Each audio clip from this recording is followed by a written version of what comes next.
Hey there, everyone. Welcome back to Teachers That Sparkle.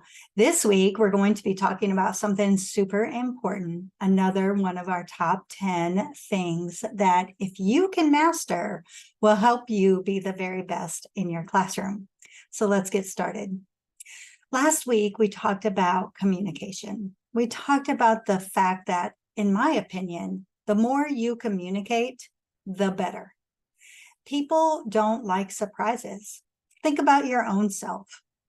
You never like, trust me, to be caught off guard. Not surprises as in surprise, happy birthday, but more as surprises in, uh-oh, didn't see that coming.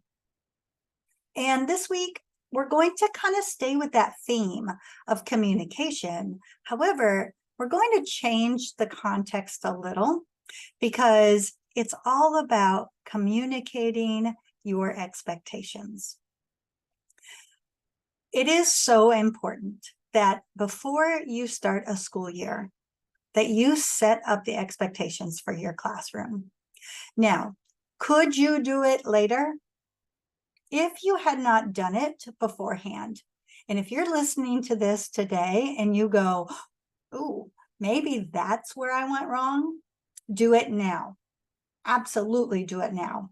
However, there are going to be some things you're going to have to do if you hadn't set those expectations yet. You will have to undo some learning that your students have already done in order for them to relearn your new expectations.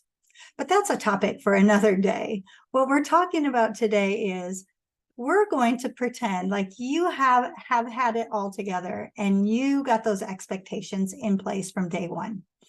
What I see so many times are teachers who spend so much time thinking through the management of their classroom.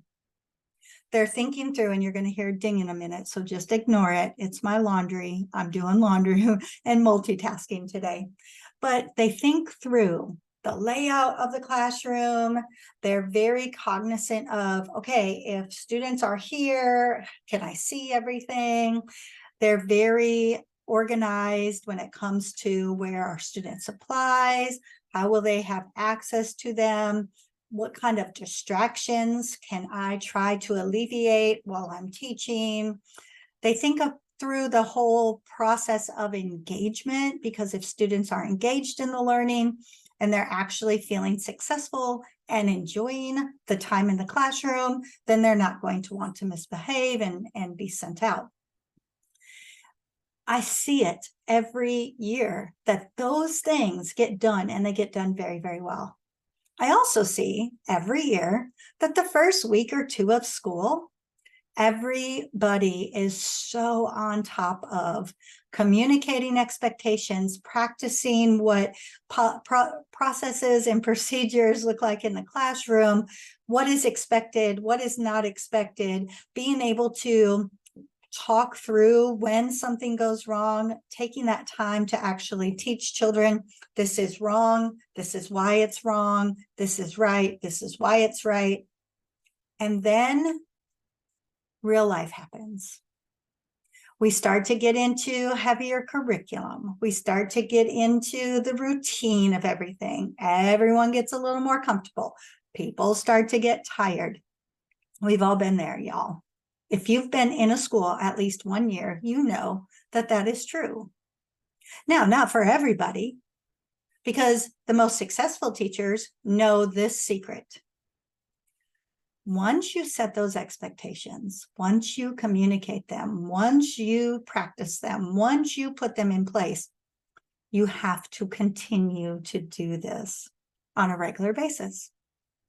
Now, maybe not quite as intensely as you did at the start of the year, but you need to make sure that students are reminded they're children.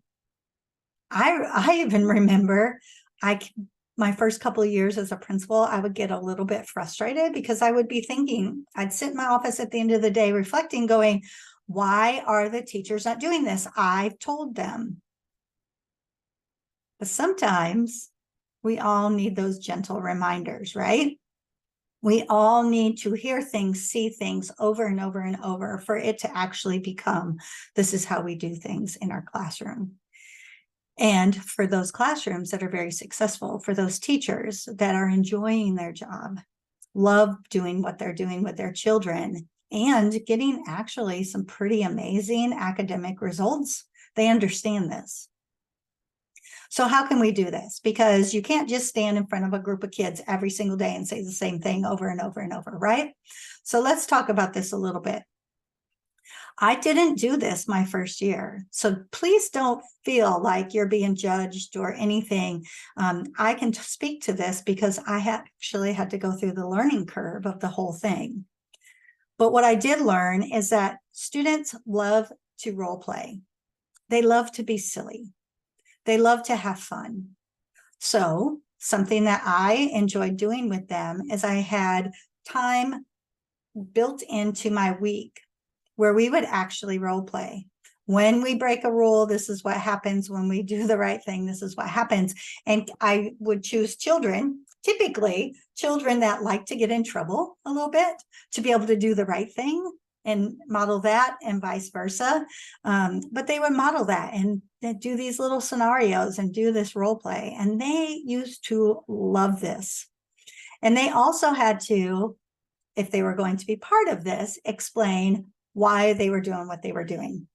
I remember one day, one of my most severe ADHD students, I was teaching 5th grade, he really was struggling that year of school. And I asked him if he would be in charge of putting together his little group to do the scenario. And I gave him the low cards and he's like, oh, yes, ma'am. Yes, ma'am. Because he really was a good kid. He just couldn't keep it together in class. And their little role play was so good. And afterward, he actually stood up and he said, okay, now why are we doing this today? Just as if he was a little mini version of me for the other students. And he really had some great explanations of why they had to follow the rule that they were demonstrating and what would happen if they didn't. So that's one way that's real fun. Another fun thing to do, and this is going to sound a little silly, but I used to quiz my students. So I used to say, okay, guys, we're going to do some extra credit. If we can get 95% of the class to pass this quiz, we get an extra recess this week. And I would just build that into the day. And so they'd all be very motivated. And I would give them some kind of quiz, something fun. Now, remember, I didn't have technology back in the day in the classroom, but I would do little like match. So they might get cards and they had to match it, or they had to, one column had the rule, one column had the consequence, I don't know, something. And they had to draw a line to the match. Sometimes I would put the rules out and then I would do a fill in the blank. So I'd leave out specific words and they'd have to put them in. Silly little things, but important, because it would give them these opportunities to be reminded that these were the rules and these were the expectations. And I'm going to be honest, it really, really made a difference for my students. Another thing that I needed to make sure that I did is I needed to make sure that I communicated, as we spoke last week, frequently with families.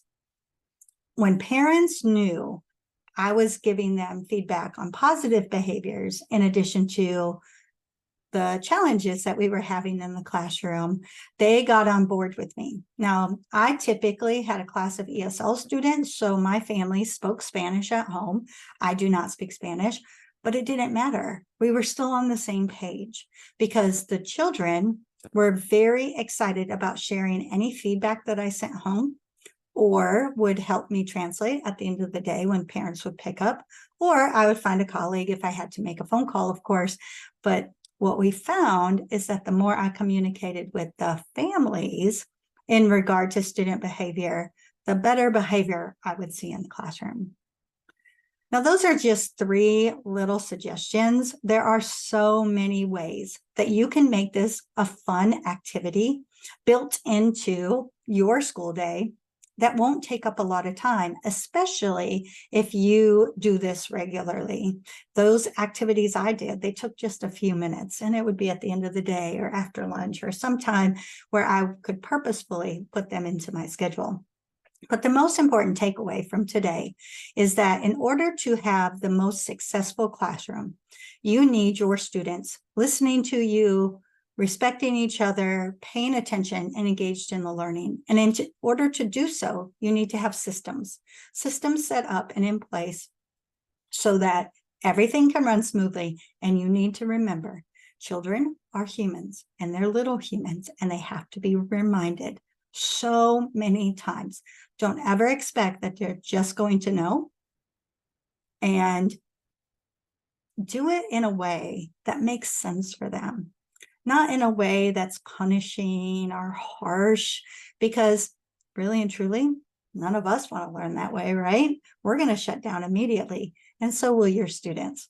So just a few takeaways today, and hopefully these weekly episodes from Teachers That Sparkle give you these little nuggets that can help you really build a classroom that is successful, because that's our most important goal. I was with my daughter this weekend, and we went back and reviewed our whole mission and purpose of doing this. And it is so that we can help you be your very best in the classroom.